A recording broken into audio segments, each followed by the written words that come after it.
here. Top 10 most depressing video games ever.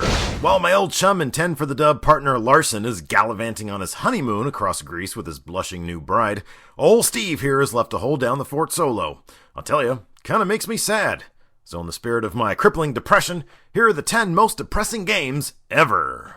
Number 10. I have no mouth and I must scream. Based on Harlan Ellison's short story about the last 5 survivors on Earth made miserable by a dirty, evil computer, this interactive CD-ROM from '95 was depressing as shit, and quite frankly, pretty goddamn creepy. Basically, the player assumes the role of each of the survivors, and must solve various puzzles and make ethical decisions posed by the computer, which was voiced by an overenthusiastic and hammy Ellison himself. The macabre graphics and grim storyline left me with only one ethical puzzle. Should I put a shotgun in my mouth before or after I munch down on these 8 fried tacos from Jack in the Box?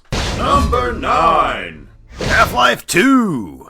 A setting with Gothic architecture modeled after Prague, a society under a 1984 Big Brother-type alien police state, and outlawed baby-making brings the Half-Life sequel to numero 9 on the most depressing list.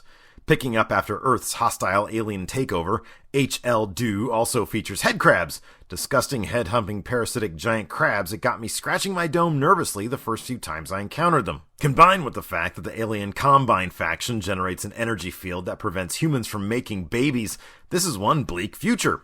On the other hand, maybe an anti-prego device is just what Steve needs, given how many paternity suits I've had leveled against me. Number 8. Braid! Tim is off on a search to rescue the princess. She has been snatched by a horrible and evil monster. This happened because Tim made a mistake. Thus begins Braid, an indie game released to big acclaim back in the '08. Braid was hailed for its lush, stylized graphics, smart, deconstructive game mechanics, and uber somber storyline, which some viewed as an allegory for the invention of the atomic bomb. Which makes me want to gorge myself on zingers and find a highway to play on. Number 7. Persona 3. This game is a real downer for a few reasons. First off, your protagonist dies when you beat the game, which kind of goes against all logic of playing a game in the first place, but that's neither here nor there. It's all dramatic and shit, I get that. But the real bummer is that in order for your character to get smarter, you gotta go to the library and read.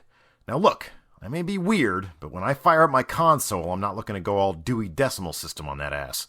Last time I was in a library, I got tossed out for inappropriately touching the books on Renaissance art. Those Italians could really draw some hefty bloopies. Number 6.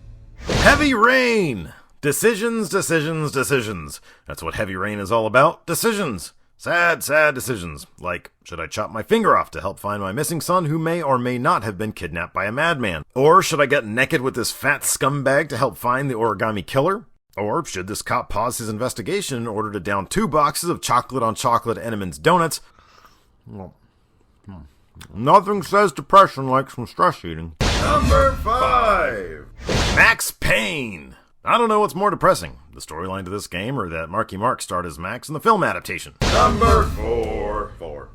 Shadow of the Colossus. Dark, foggy, lonely, and highly emotional. That's how I describe Shadow of the Colossus. This highly praised 2005 game finds players in the role of Wander, a guy trying to bring life back to his sweetheart. To do so, he has to slay 16 Colossuses. Unfortunately, although Wander ultimately succeeds in his task, his reunion with his sweetie poo doesn't materialize as he becomes possessed by a demon and, well, gets sucked into hell or something. I don't know, it was a bummer and made me want to off myself. Next. Number 3. Final Fantasy VII! Alright, so it's a Final Fantasy game, but it's got this massively depressing holy shit moment that no one saw coming. Power-hungry Sephiroth shanks Cutie Pie Eris relatively early in the game, and well, she stays dead. So alarming was this that fans petitioned FF7 director Yoshinori Kitase to bring her back, but to no avail. I'm assuming those fans went back to doing shit that was of actual importance after that, but considering they took the time to put together that type of petition in the first place, it's highly doubtful anything they do in life is important anyway. Oof, that was more depressing than I intended. Number 2. Silent Hill 2. Well, it's a Silent Hill game, so you know it's not going to be all Little Big Planet status, right? But really, you play as James Sunderland, a dude that smothered his f***ing wife to death with a pillow. WTF. Remember back in the day when you'd step into the shoes as a fat plumber who's trying to rescue a princess? Nowadays, you need to keep a bottle of Prozac next to you to get through a level boss. Man, this episode is bumming Steve out. Number 1! Grand Theft Auto 4! Alright, whenever I get excessively bummed out and a macho burrito can't help cure my blues, I get all suicidey. Not in real life, mind you, since that new Arby's around the corner has given me a new lease on life. But if I'm looking to snuff it in the digital domain, there's only one place I go, Liberty City. So many different ways to off yourself, but I'll let you in on Steve's fave.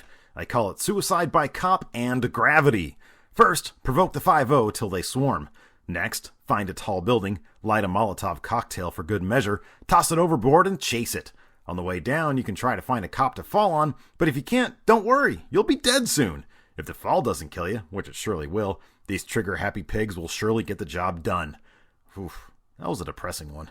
I'm gonna go stalk Larson's Facebook to see what he's up to in Greece. While there, I may just update the Steve and Larson Facebook fan page. Come join us there or follow our tweets at twitter.com/Steve and Larson. The spelling's down there in the description for you slowpoke. Where'd I put that burrito?